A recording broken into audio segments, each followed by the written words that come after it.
kita punya masalah sejarah terkait proses transisi dari Bung Karno ke Soeharto, dari Soeharto ke Orde Reformasi Habibie, dari Habibie ke Gus Dur, dari Gus Dur ke Mega. Baru proses transisi yang sedikit beradab dan terhormat itu Pak SBY ke Jokowi.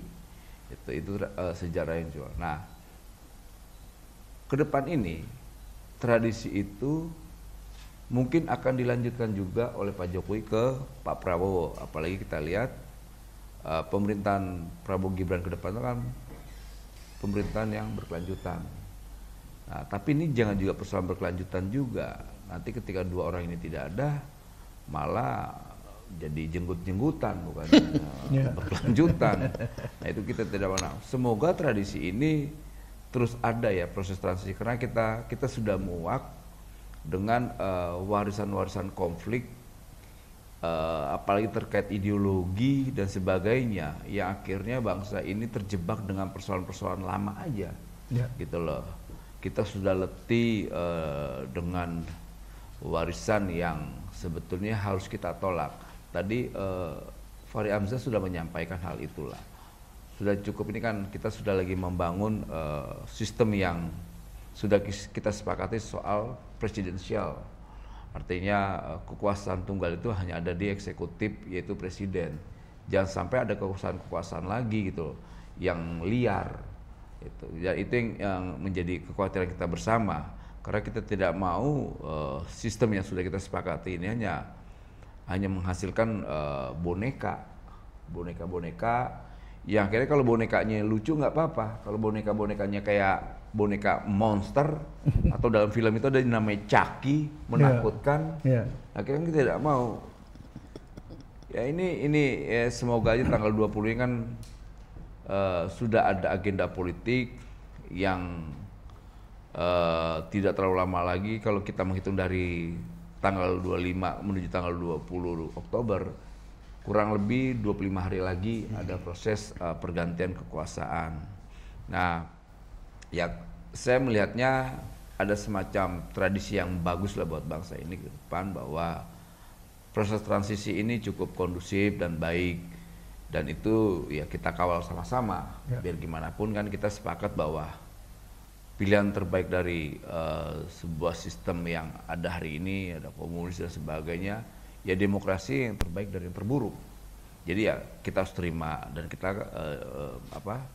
ya kita jaga bersama agar nanti Prabowo Gibran ini ketika melanjutkan kebijakan-kebijakan yang sudah ada itu tidak menyimpang dari apa yang pernah dia kampanyekan. Misalnya kayak terkait program prioritasnya, selain program kelanjutan ya, ada program prioritasnya Pak Prabowo Gibran itu soal makan bergizi gratis. Makan bergizi gratis itu memang itu targetnya untuk 2045 membangun SDM unggul. Nah, semoga saja program unggulan ini sangat bisa bermanfaat buat bangsa dan generasi yang memang lagi kita cetak bersama. Itu 2045 itu adalah Indonesia unggul, generasi-generasi unggul. Bukan generasi-generasi yang hanya menerima warisan-warisan kebencian, konflik dan sebagainya.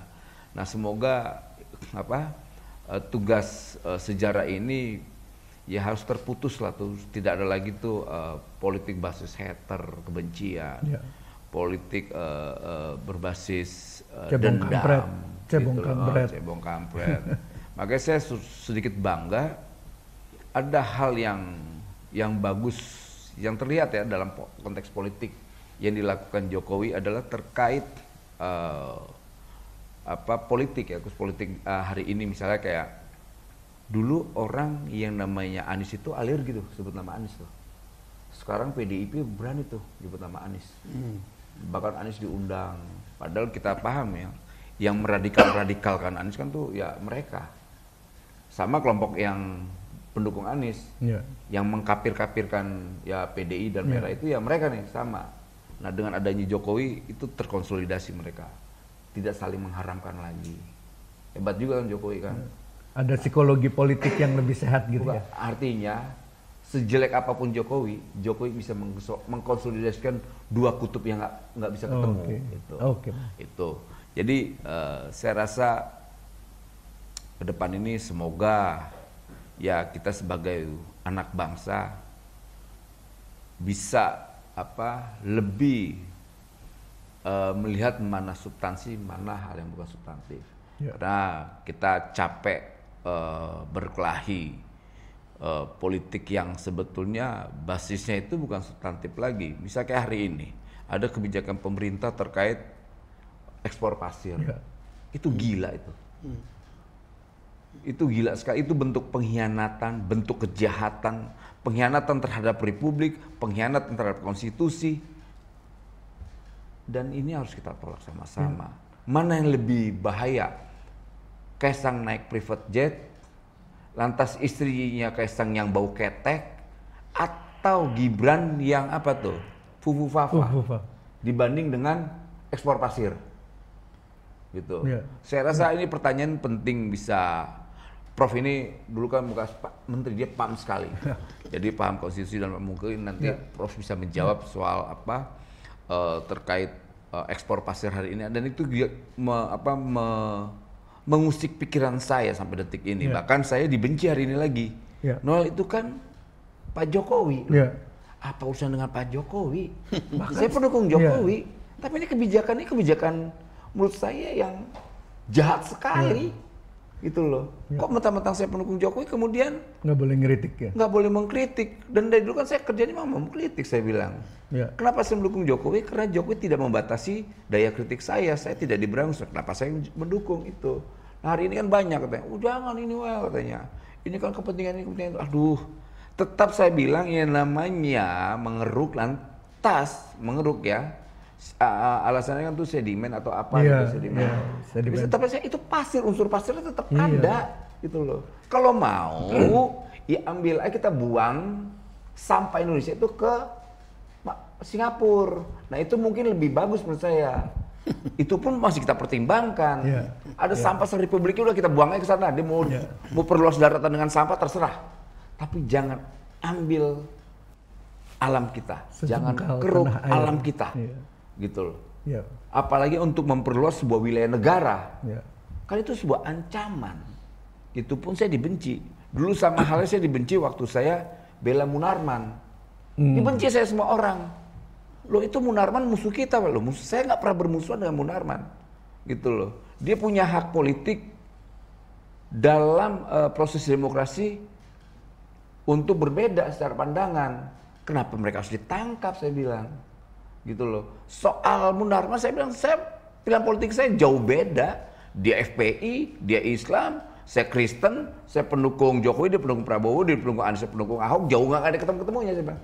Tapi secara politik, dia itu punya hak untuk menyampaikan pandangannya.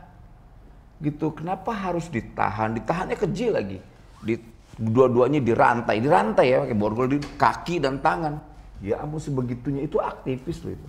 Kawan saya itu. Lepas orang suka tidak suka dengan Munarman lah ya.